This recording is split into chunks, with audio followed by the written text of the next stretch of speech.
Hello guys, இன்னைக்கு நம்ம பார்க்க போகிறது மான்வாவோட எபிசோட் 35 தான். ஸோ வீடியோக்குள்ளே போகிறதுக்கு முன்னாடி மறக்காமல் ஒரே ஒரு லைக்கை கீழே தட்டி விட்டுருங்க. ஏன்னா அப்போ தான் நிறைய பேருக்கு ரெக்கமெண்ட் ஆகும். சரி வாங்க, நம்ம டைம் மிஸ் பண்ணாமல் எப்பிக்குள்ளே போகலாம். எப்பிக்கோட ஸ்டார்டிங்லேயே வருவானா அங்கே நானாக்கு அவ்வளோ சந்தோஷம், அப்படியே கட்டி பிடிக்கிறான். ஃபைனலி நீங்கள் வந்துட்டீங்க. நான் எதிர்பார்க்கல, இப்போல்லாம் இவளை கட்டி பிடிக்கிறது ரொம்ப கஷ்டமாக இருக்குது. ஃபர்ஸ்ட் இருந்ததை கம்பேர் பண்ண ரொம்ப வாழ்ந்துட்டா. நானா நீ உண்மையிலேயே நல்ல வேலையை பண்ணியிருக்க தெரியுமா? ஆமா ஆமா, நான் சரிக்கா சொன்ன மாதிரி எல்லா விஷயத்தையும் பண்ணேன். ஆமா, நான் சரிக்கா கிட்ட சொன்னேன். அவ தான் நான் இல்லாத முறை இவளுக்கு ட்ரைனிங்கே கொடுத்தா. பேன் குயிக்கில் ஆன மாதிரி திரும்ப அந்த விஷயம் நடக்க கூடாதுல. அதனால தான் நான் சரிக்கா கிட்ட இந்த மாதிரி ஒரு விஷயம் சொன்னேன். கண்ட்ரோலிங்னு வந்துட்டா அந்த இன்ஸ்டிங்ல நம்ம சரிக்காவை என்ன அடிச்சுக்க முடியுமா? வாய்ப்பே இல்லை. அதனால தான் அவளையே இந்த மாதிரி பண்ண சொன்னேன். ஆனா உண்மையிலேயே இவளை பாத்துக்கிறதும் ட்ரைனிங் கொடுக்கறதும் ரொம்ப ஒரு கஷ்டமான வேலை தான். ஆனா இன்னைக்கு எந்த விதமான ட்ரைனிங்கும் இல்லை இவளுக்கு. ஆனா இன்னைக்கு வேற ஏதோ ஒரு பிளான்ஸ் இருக்கான். அது என்ன பிளான்னா பியூரிஃபிகேஷன் தான் அப்படின்னு ஒரு வாய்ஸ் வருது. வேற யாரும் இல்ல, நம்ம கேளன் தான் அங்க சொல்றா. அதான் அவகிட்ட சொன்னேன், இந்த மாதிரி பியூரிஃபிகேஷன் வேலை உனக்கு இருக்குன்னு. முக்கியமா நீ யாரை பியூரிஃபை பண்ணனா அது அந்த போரஸ் அவனதான். என்னது நீ என்ன சொல்ற? இல்லையா பின்ன, ஏன்னா அவன் ஒரு இன்ஸ்ட்ரக்டரா இருக்கான். அங்க சரிக்காவும் அதே மாதிரி தான் அவளும் ஒரு இன்ஸ்ட்ரக்டரா இருக்கா. சோ இது வழியா அவனை கொல்றது ரொம்ப ஈஸியாயிடும். ஆனா ஏற இதுக்கு பர்மிஷனை தர மாட்டாரு. ஆனா அதை விட நீ இன்னமும் ரியலைஸ் பண்ணலையா என்ன யாரு கூட அங்க மோத போயிருக்கன்னு? அவன் கிட்ட வித்தியாசமான அந்த புக் இருக்கு. அதனால நம்ம சரிக்கா நம்ம மிஸ்ட் ஆளுங்க யாராலையுமே அவ்வளவு சீக்கிரத்துல அவளை ஹேண்டில் பண்ண முடியாது. ஸோ நான் என்ன யோசிக்கிறேன்னா, நானே சிரிக்கவை தேடி போகிறது ஒரு நல்ல விஷயமா இருக்கும். ஆனால் நம்ம ஹீரோக்கு இந்த விஷயம் இன்னமும் கடுப்பேத்துது. இந்த விஷயம் கேளன் கிட்ட கேட்டா இது அவளைக்கும் நெசசரி இல்லை, அதனால தான் நான் சொல்ல அப்படின்னு அது விட்டுது. அப்படியா? அப்போனா நீ என்ன அவ கூட அங்கே போக போறியா என்ன? இப்போதைக்கு எனக்கு தேவையான விஷயம்னா அது அவனோட பிளட் லைன் தான். அது ரொம்ப டேஞ்சரஸாக இருக்கு நம்மளுக்கு. அதே மாதிரி பிரெயின் நான் தான் அங்கே போகிற மாதிரி இருக்கு. ஸோ ஆலியாவை நல்லா பார்த்துக்கிறோம். கண்டிப்பாக மாஸ்டர், நான் அதே மாதிரியே பண்ணுறேன். அது இருக்கட்டும், நீ என்னடா பிரெயின் சாப்பிட்டு இருக்க? எனக்கு ரொம்ப பசியா இருக்கு, அதனால தான் நான் இதை சாப்பிட்றேன். சரி, இந்த மாதிரி நான் உங்க கூட வரணுமா? இல்ல நானு கேளமு நாங்க 2 பேரும் ஒண்டி போதும். அதனால நீ இங்கேயே இரு. நான் நம்மளோட எனிமி, அவன் ஒன்னும் சாதாரணமான பர்சன் இல்ல. கூட சண்டை போடணும்னா நீ இன்னமும் ஃபர்ஸ்ட் ஸ்ட்ராங் ஆகணும். உனக்கு புரியுதா? சரி, அப்பனா நாங்க இங்க வெயிட் பண்ணோம், அவ்வளவுதானே. நாங்க அதே மாதிரியே பண்றோம். அட இருங்க, நானா எமிலியா பிரெயின் எல்லாரையுமே நீங்க கொண்டு போகணும். என்னன்னா அதுக்குள்ளேயே போறீங்க அப்பா? இல்ல, வெளியில ரொம்ப ஆபத்தான விஷயம் ஏற்படுறதுக்கு வாய்ப்பு இருக்கு. அதனால தான் நான் உன்னை இங்கே விட்டு போறேன். உனக்கு புரியுதா? கவலைப்படாத, கண்டிப்பா நான் உங்களை பாக்குறேன் அந்த வேலையை முடிச்சுட்டு. இப்படிக்கு பிரெயின் உன்கிட்ட நான் இவங்க 2 பேரை விட்டு போறேன். இந்த சைடு செரிக்காவை காட்டுறாங்க. செரிக்காவால அங்க எதையுமே நம்ப முடியல. நான் அவனை எவ்வளவு அதிகமா பாக்குறனோ அவ்வளவு கேவலமா என்னோட கண்ணுக்கு அவன் தெரியறான். பேன் குயிக்கு பின்னாடி காரணமா இருந்ததும் இதே ஆளுதான். ஏன்னா அவனுக்குள்ள அந்த ஆராஸ் எனக்கு நல்லாவே தெரியுது. அதே மாதிரி இங்க இருக்கிற ஒருத்தங்களும் ரொம்ப ஸ்ட்ராங்கரா இருக்காங்க. அந்த விஷயம் உனக்கு தெரியுது. என்னமா நீ டயர்ட் ஆகலையா இன்னமும்? இது வேறமா ஆரம்பம் தான். இன்னமும் நான் எதையுமே ஆரம்பிக்கல. மெயின் டிஷ் டெசர்ட்டுக்கெல்லாம் நீ தயாரா இருக்கணும். இதே மாதிரி செரிக்காவா அவன் ஜாம்பிங்களை வச்சு தாக்குறான். ஜஸ்ட் மிஸ்ல தான் அங்க செரிக்கா தப்பிக்கிற மாதிரிலாம் இருக்கு. செரிக்கா அவளோட ரஷிங் சோட வச்சு பயங்கரமா எல்லா ஜாம்பிகளையும் போட்டு தள்ளுறா. இருந்தாலும் நம்ம செரிக்கா எவ்வளவுதான் அங்க இப்படி போட்டு தள்ளினாலும் அந்த ஸ்பெல்ல அவன் இன்னமும் அதிகரிக்கிறான். அது அட்வான்ஸ் லெவலுக்கு இன்னமும் கொண்டு போறதுனால இதுங்க தொடர்ந்து வந்துனே இருக்கு. கட்டத்துல இன்னொரு ஜாம்பி அப்படியே தாக்க வருதா. அதை பார்த்து அவ ரொம்ப ஷாக் ஆகுறா. எப்படி இதால என்னோட மூமெண்ட்ஸை கணிக்க முடியுது? இதெல்லாம் என்னோட மைண்டை ரீட் பண்ண முடியுதா என்ன?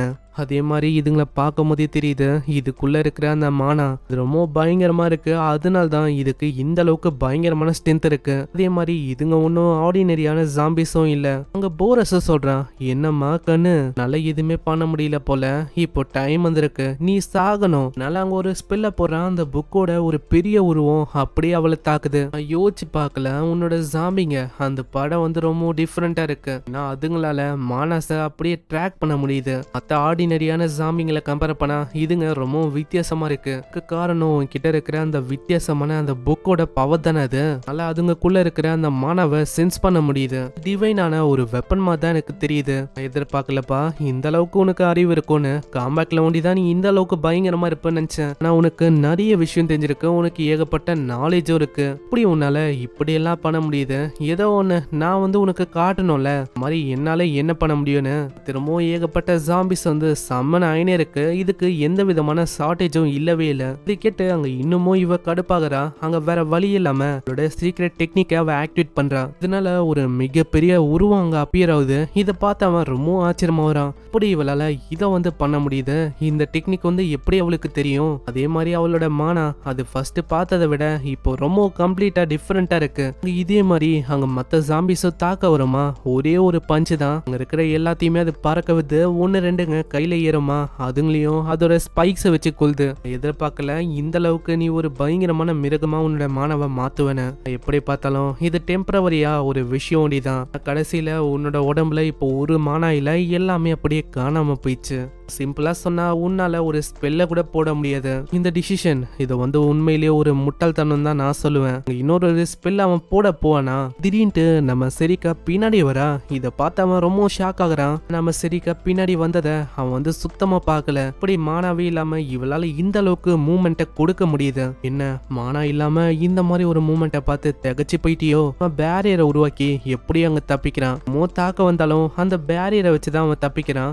கடைசியில ஒரு பஞ்ச் அடிக்கிறா. இதனால போரஸ் எங்கேயோ போய் விழுறான். அங்க ஒண்டி விட்டு வைக்காம போரஸோட கழுத்தை பிடிச்சு அப்படியே செவுத்துலயா அடிக்கிறா. என்ன இது, இவ எனக்கு டைமை கூட கொடுக்க மாட்டா இந்த மாதிரி ஸ்பெல்ல கேஷ் பண்றதுக்கு. அப்பனா என்கிட்ட வேற வழி இல்ல, நான் இந்த ஸ்பெல்ல தான் பயன்படுத்தணும்னு நினைக்கிறேன். இதுக்கு எந்த விதமான சாண்டிங்கும் தேவையில்லை. ஸ்பெல்ல பயன்படுத்தி அங்க தப்பிச்சு நிறையவே ஆரோஸை வச்சு அவன் தாக்குறான். அதுல இருந்தும் கீழே அசால்ட்டாவே தப்பிக்கிறா. அங்க சம வேகமா பின்னாடி போய் ஒரு எத்த இதனால அவன் கீழே போய் விழுறான். அவனுக்கு எதுவுமே புரியல. அங்க சடனா ஒரு வாய்ஸ் ஒண்டி கேக்குது. திரும்பவும் தாக்க வந்தா நல்ல வேலை ஏதோ ஒரு பேரியர் அவனை காப்பாத்துது. திரும்பவுமா அந்த டிவைனான அந்த வெப்பன் அதுதான் இவனை திரும்பவும் ப்ரொடெக்ட் பண்ண நினைக்கிறேன். புக்கும் இப்பதான் அவங்கிட்ட பேசவும் ஆரம்பிக்குது. ஹேய் போரஸ், அந்த பொண்ணு நீ சாதாரணமா இடப்படக்கூடாது.